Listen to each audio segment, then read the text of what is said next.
തന്റെ കൈവശമുള്ള സ്വർണ്ണാഭരണങ്ങളെല്ലാം മേശമേൽ നിരത്തിവെച്ച് വീഡിയോ ചെയ്ത് സോഷ്യൽ മീഡിയയിൽ പങ്കുവച്ച യൂട്യൂബർ യുവതിക്ക് കിട്ടിയത് മുട്ടൻ പണി. മൊത്തം സ്വർണവും കള്ളന്മാർ കൊണ്ടുപോയി. വീടിന്റെ പരിസരവും വീടിന് ഉൾവശവും സഹിതം വീഡിയോ റെക്കോർഡ് ചെയ്ത് മറ്റൊരു പോസ്റ്റും ഇട്ടിരുന്നു. ഇതാണ് കള്ളന്മാർക്ക് കാര്യങ്ങൾ എളുപ്പമായത്.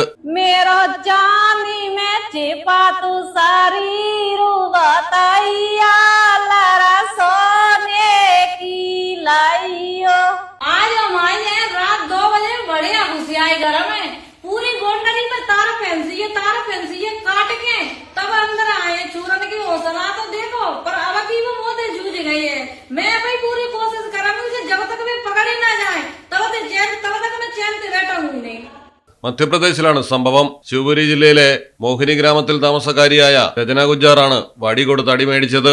വീട്ടിലെത്തിയ പ്രതികൾ വാതിൽ തകർത്തകത്ത് കയറി രചനയെയും കുടുംബത്തെയും ഒരു മുറിയിൽ പൂട്ടിയിട്ടു. തുടർന്ന് സ്വർണം, വെള്ളി, ആഭരണങ്ങളും പണവും ഒരു പെട്ടി എനർജി ഡ്രിങ്കും സഹിതമാണ് കവർച്ച ചെയ്ത് കൊണ്ടുപോയത്. 10 ലക്ഷം രൂപയുടെ സ്വർണ്ണാഭരണങ്ങളാണ് നഷ്ടമായിരിക്കുന്നത്. വീട്ടിൽ CCTV ക്യാമറകൾ ഉണ്ടായിരുന്നെങ്കിലും കള്ളന്മാർ അതിവിദഗ്ധമായി വടി ഉപയോഗിച്ച് ക്യാമറ ആംഗിളുകൾ മാറ്റിവെച്ചിട്ടായിരുന്നു വാതിൽ തകർത്തതും വീട്ടുകാരെ പൂട്ടിയിട്ട് മോഷണം നടത്തിയതും. 1 ലക്ഷത്തിലധികം ഫോളോവേഴ്സാണ് രചനയ്ക്ക് യൂട്യൂബിലുള്ളത്. സംഭവത്തിൽ Shivpuri additional police superintendent Sanjeev മുലയുടെ നേതൃത്വത്തിൽ അന്വേഷണം ആരംഭിച്ചു. News desk Malayalam television. നിങ്ങൾക്ക് എത്ര പേർക്കറിയാം നിങ്ങളുടെ കുഞ്ഞിന്റെ ആദ്യ കാതുകുത്ത് പവൻ ഗോൾഡിൽ തികച്ചും സൗജന്യമാണെന്ന്? പവൻ ഗോൾഡ് തിരൂർ.